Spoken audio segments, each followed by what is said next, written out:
भगवते वासुदेवाय नमः। आप सभी का दिन शुभ और मंगलमय रहे और भगवान विष्णु जी की कृपा आप सभी पर सदा बनी रहे। हर माह में 2 एकादशी पड़ती हैं। दोनों ही एकादशियों का अपना अलग अलग महत्व है। मार्गशीर्ष महीने के कृष्ण पक्ष की एकादशी को उत्पन्ना एकादशी कहा जाता है।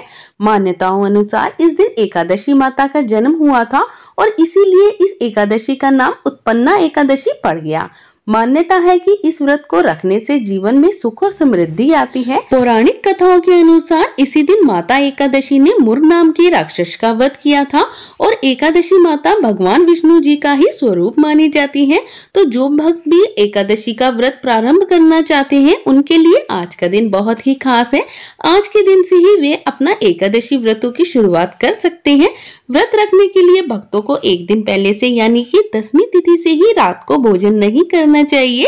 एकादशी के दिन प्रातःकाल सुबह जल्दी उठकर स्नान करने के पश्चात व्रत का संकल्प लें। इसके पश्चात भगवान विष्णु और भगवान श्री कृष्ण का पूजन करना चाहिए। उन्हें पुष्प, जल, धूप, दीप अर्पित करनी चाहिए। इस दिन अक्षत का प्रयोग पूजा में नहीं किया जाता और भगवान जी को केवल फलों का ही भोग लगाया जाता है। धूप दीपक जलाकर व्रत की कथा पढ़नी व सुननी चाहिए और भगवान विष्णु जी का ध्यान करना चाहिए। दिन भर उपवास करने के बाद, पूजा करने के बाद यदि संभव हो तो रात्रि जागरण करना चाहिए, भजन कीर्तन करना चाहिए और अगले दिन ही द्वादशी तिथि को व्रत का पारण करना चाहिए यानी कि एकादशी का व्रत खोलना चाहिए।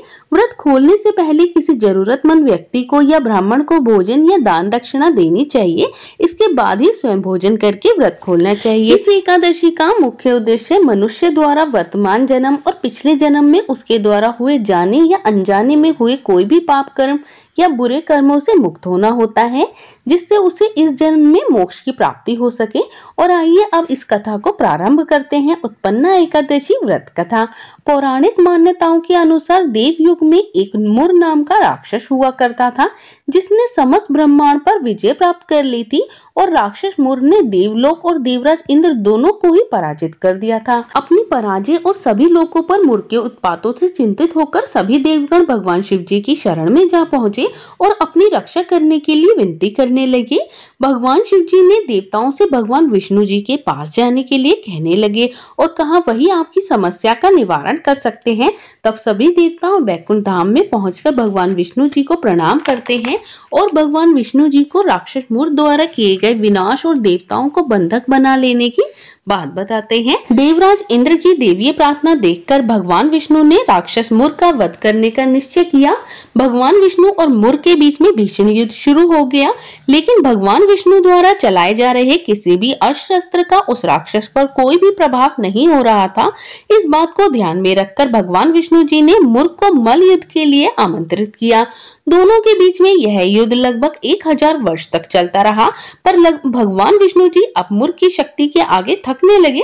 तब भगवान विष्णु जी ने अपनी ऊर्जा को पुनः एकत्रित करने के लिए युद्ध भूमि से दूर एक गुफा में जाकर विश्राम करने के लिए सोचा। गुफा में विश्राम करते करते जब भगवान विष्णु सोने लगे, तभी राक्षस मुर उनका पीछा करते करते उसी गुफा में आ गया। भगवान विष्णु को सोता हुआ देखकर उन्हें मारने के वाला ही था कि तभी भगवान विष्णु जी के शरीर से एक दिव्य तेज प्रकट हुआ। यह तेज एक स्त्री के रूप में परिवर्तित हो गया। फिर उस तेज ने राक्षस मुर को युद्ध के लिए ललकारा। राक्षस मुर ने उस स्त्री की चुनौती को स्वीकार कर लिया और फिर दोनों के बीच में भीषण युद्ध आरंभ हो गया। वह दिव्य नारी अपनी पूरी शक्ति से युद्ध कर रही थी। जब मुर थकने लगा तब उस बात का फायदा उठाकर उस दिव्य नारी ने देखते ही देखते राक्षस मुर का वध कर दिया। युद्ध के कुछ समय के बाद जब भगवान विष्णु जी की निद्रा टूटी, तब उन्होंने उस दिव्य नारी से पूछा कि हे स्त्री, आप कौन हैं? किसने इस राक्षस का वध किया है? तब उस दिव्य तेज रूपी स्त्री ने कहा, हे प्रभु, यह मुर नाम का दैत्य है जो आपका वध करने ही जा रहा था। तब मैं आपके शरीर से प्रकट हुई और इस राक्षस का मैंने वध कर दिया। यह सुनकर भगवान श्री हरि बहुत ही प्रसन्न हो गए और उन्होंने देवी से वरदान मांगने के लिए कहा, जिस पर देवी ने कहा, हे प्रभु, मेरी उत्पत्ति का ये दिन प्रभु मंगल सूचक होना चाहिए, जिससे कि आपके भक्त अपने निवास स्थान की कामना करें तो शीघ्र ही पहुंच सके और आपके साथ ये भक्त मेरी भी इस दिन पूजा करके मोक्ष को प्राप्त कर सके। तब श्री हरि विष्णु जी ने वरदान देकर उस देवी का नाम एकादशी रख दिया और कहा कि आज से जो भक्त मुझे प्रिय होंगे वह तुम्हें भी प्रिय होंगे। तभी से इस दिन को उत्पन्ना एकादशी या उत्पत्ति एकादशी के नाम से जाना जाने लगा।